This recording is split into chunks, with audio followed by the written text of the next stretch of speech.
Yo, whoa, what is up, guys? We are back here with another video, and today we are starting a new franchise. It will be the Minnesota Twins. Yes, I am picking my hometown team. Well, not hometown, home state team here. With our Twins. I think honestly, it's gonna be a decent team to rebuild. They're not the worst of all teams, but they definitely aren't the best. They had the big fire sale last year. Our top player here is Byron Buxton. He's a 95 overall, a potential bats righty, bats or throws righty. Then has really good contact. Power is his game. He's an amazing fielder, really, really, really fast with that 93 speed rating. Technically, it's a 99, but 93 is his ratio rating. His stats, he hit 264 last year with 35 bombs. If he stays healthy, he could honestly potentially one day be an MVP candidate, but that's the issue. He has to stay healthy, and that's kind of hard for him. He is on a $14.3 million contract per year until 2028. We may end up one day looking at trading him, but not in this near future. He's a day player, a road player. He's been an all-star 2 times, 2022 and 2025, a gold glove in 2017 with a silver slugger last year in 2025. He is a very good player to have on your roster and potentially build around. Even though he is 32 years old, I think we could get a good team around him by the time he is no longer a amazing player. Then we're going to continue here and move on to the second best player on the roster and the best pitcher, Joe Ryan, 93 overall. He throws righty, has some really nasty stuff, throws that four-seam fastball 50% of the time, but he has a four-seam, a sweeper, sinker, splitter, and slider, which he doesn't use that slider all too much. He has 3 pitches that are in the green for their rating, which is very good, honestly, in this game to have even 2. And he has 3 of them. And that four-seam fastball, he uses it a lot to set up other pitches, but it is only a 75. His stuff is ranked with a 78 ranking, which is a little interesting, but I do think he is a very good player. He has never been sub 3 ERA, but has been a very good strikeout type of a guy as of late. 194 strikeouts last season. The ERA 3.42, 3.6, 4.5, 3.55, and 4.05. He also has never had lower than 1 whip, I think, but it could be one of those guys that goes on here to become really good in the show. He is on a contract this year and has arbitration next season. Then we're going to continue throughout without just going by the best players. We're just going to go by position here.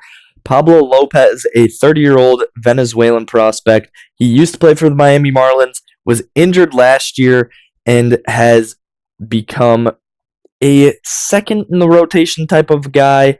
I mean, he's pretty good. He's not going to be your ace. Obviously, we're going to try and have that be Joe Ryan, but he's been a very good pitcher in the past. 2.74 ERA before getting injured for most of the season last year, and he's on a big contract right now, $18.4 million from 2026 to 2027. That is a big contract that we did give him. Hopefully, honestly, it works out. Then Bailey Ober here has a nice circle change. He throws a four-seam circle change, slider, sweeper, and curveball. His stuff not ranked very highly amongst pitchers. He is very tall, though. He is 6'9", 260 pounds, I think that says. He's 30 years old from North Carolina. He's been on this Twins rotation as that third to fourth man for a little while now. Then we have Taj Bradley, a B potential pitcher who could be very good here in the near future. He's played for the Tampa Bay Rays and the Minnesota Twins. Four-seam fastball, cutter, splitter, 12-6 curve, and sinker. He uses all of his pitches quite a bit, honestly, and he has never had a great season trying to find his rhythm here in the league, but I think he can figure it out, and he is on arbitration until 2029. Could look for an extension if he has a good season. Could look to trade him if he has a good season, honestly. Um, I don't know.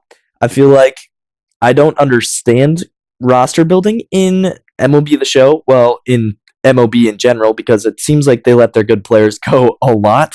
But, I mean, you do got to spend money in a lot of different places. So I do understand it. 4.04 ERA here for Simeon Woods Richardson. He will be our fifth starter in the rotation.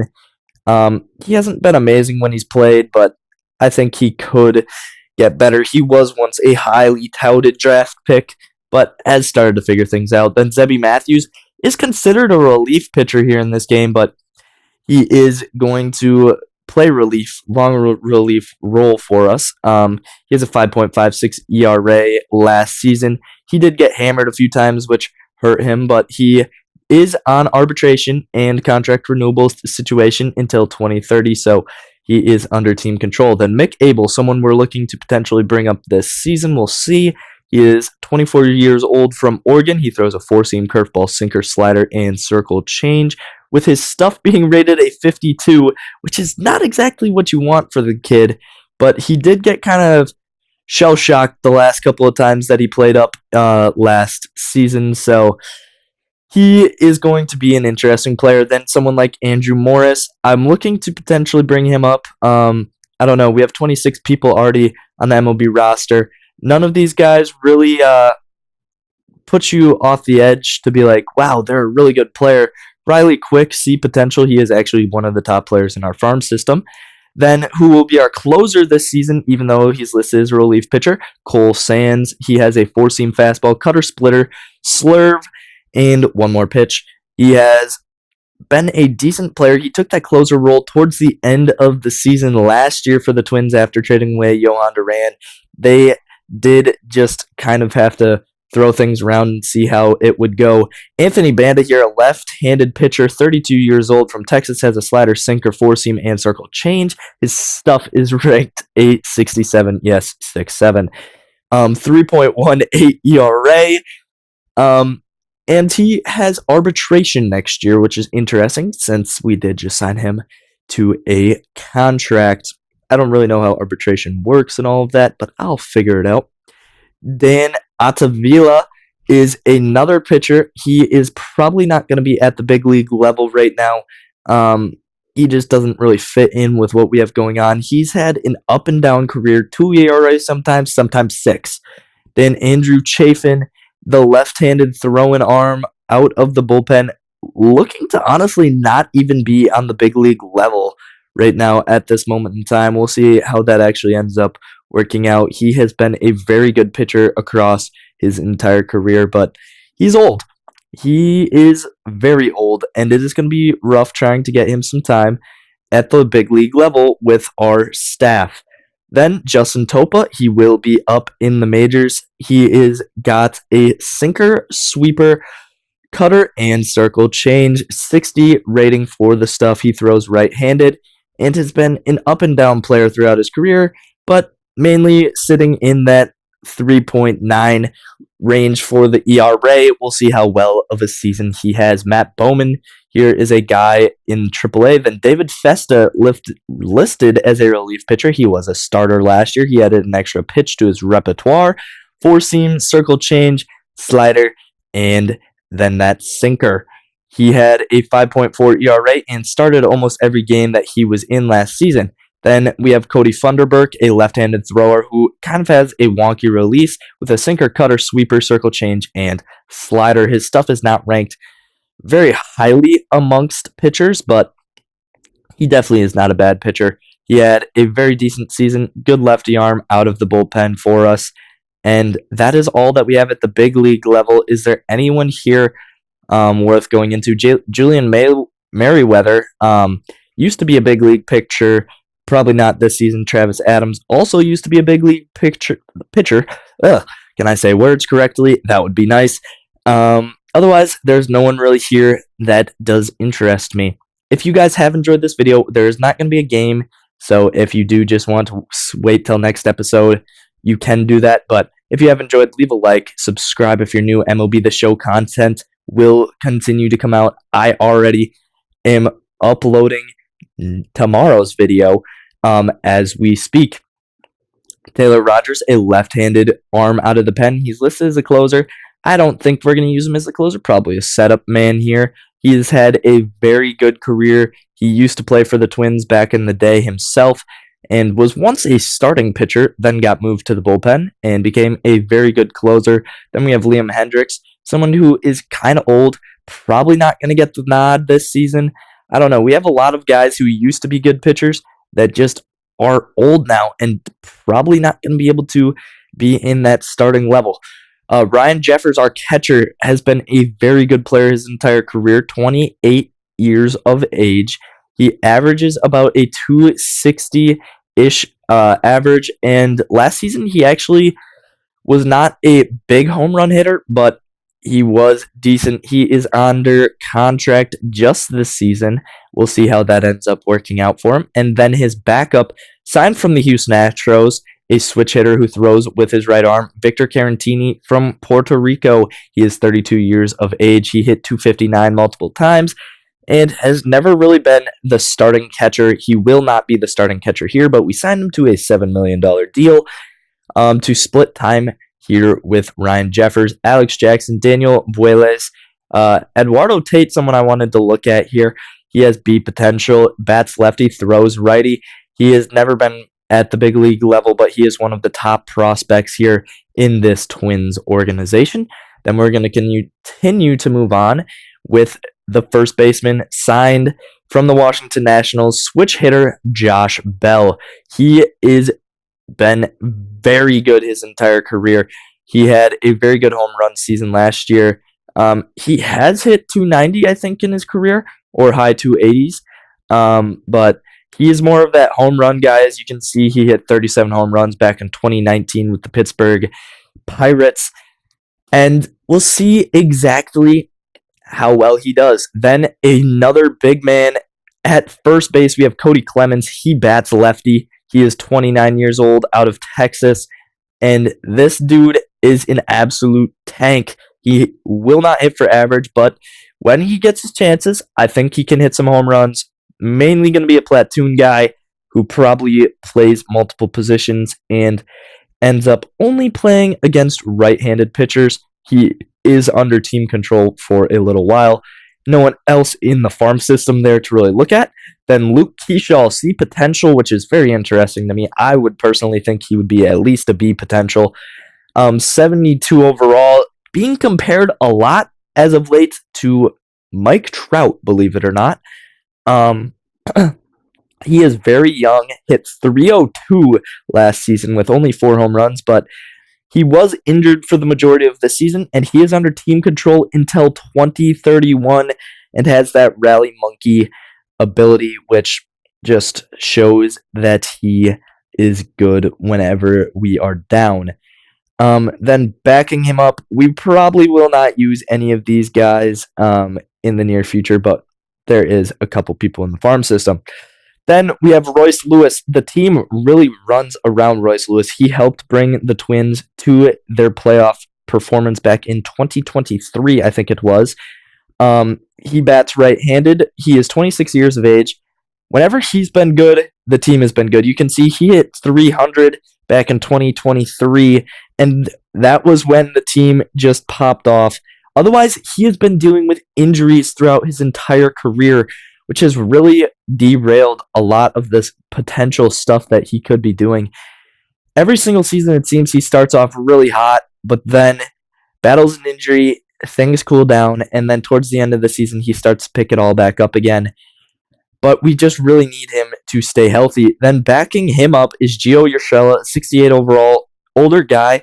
He used to play for the Twins back in 2022. He has not been a great hitter for the last couple of years, but has been a decent fielder. He's not a home run hitter, that's for sure. But backing him up is Eric Wagaman. Might get some time.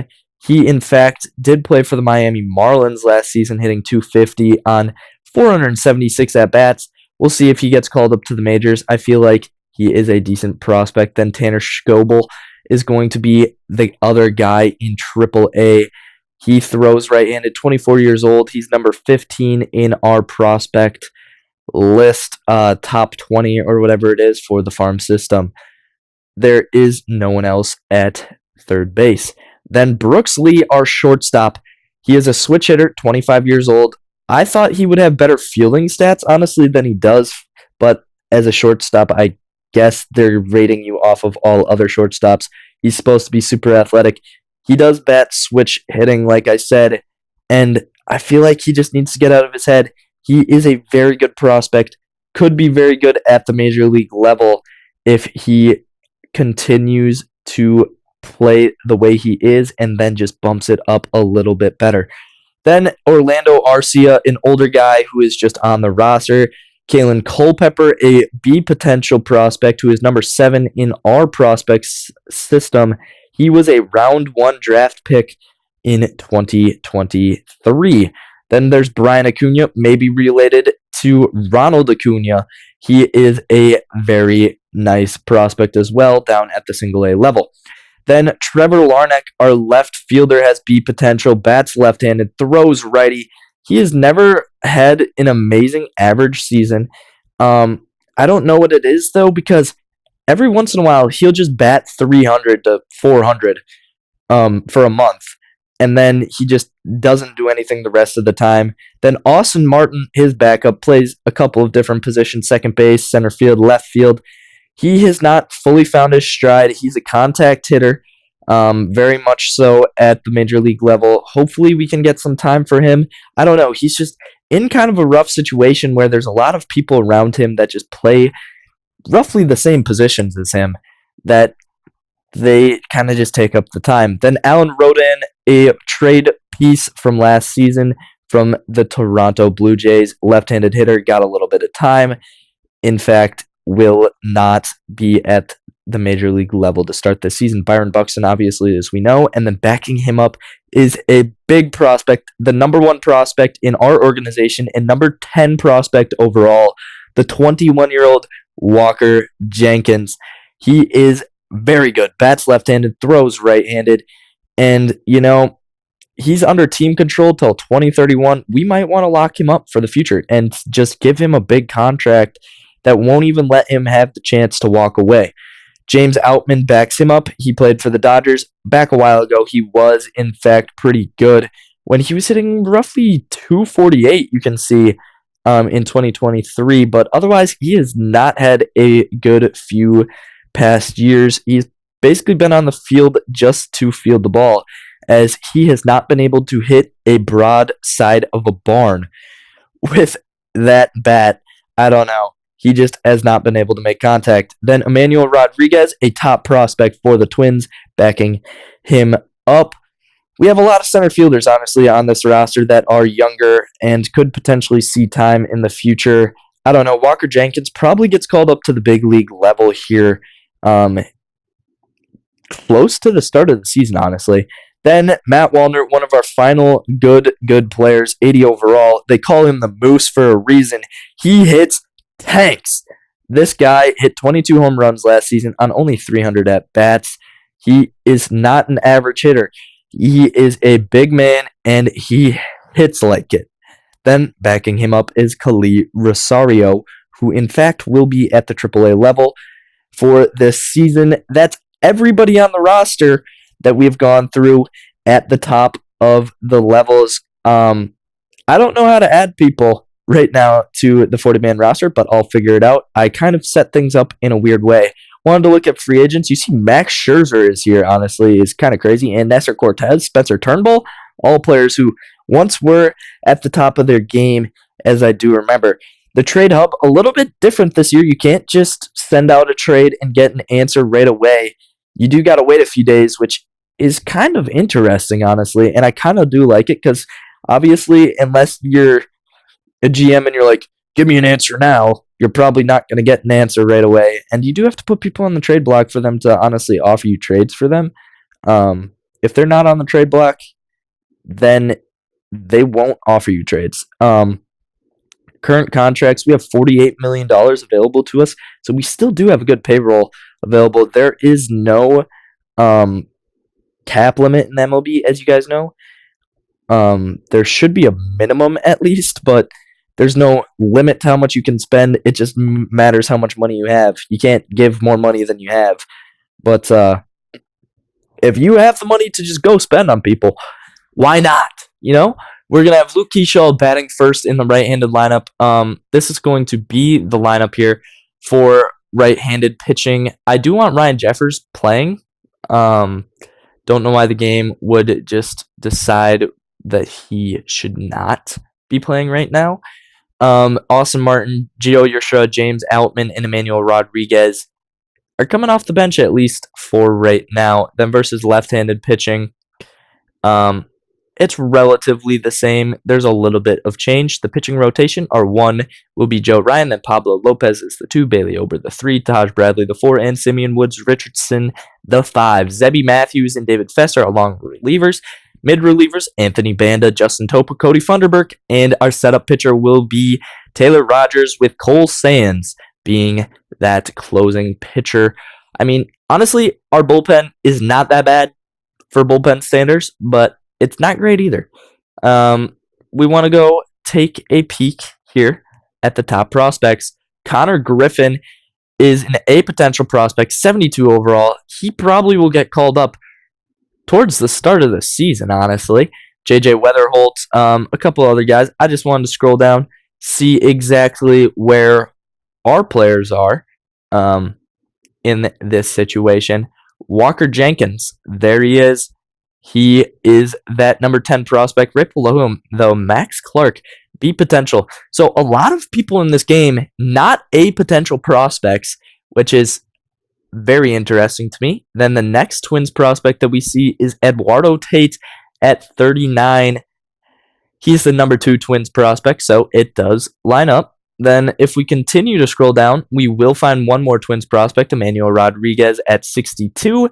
If we continue to look, though, there is no other Twins prospects in the top 100.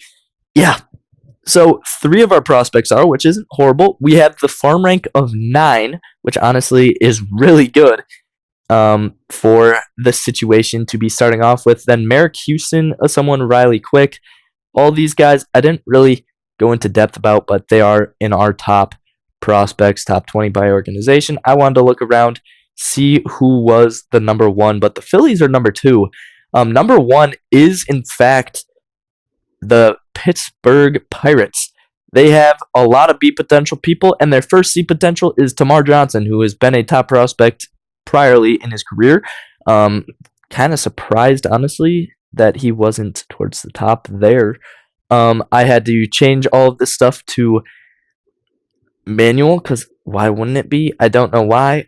So we went full control, turned on the 40-man roster stuff, trades, all of it, because I do want to be the one making all of the moves here in this franchise. Hopefully things do go well with me under the helm. But we'll see. You never know. I could completely mess things up. I could build the best roster you've ever seen and lead this team to multiple World Series, which is the goal. I'm going to be honest with you guys. I'm hoping for 5 seasons.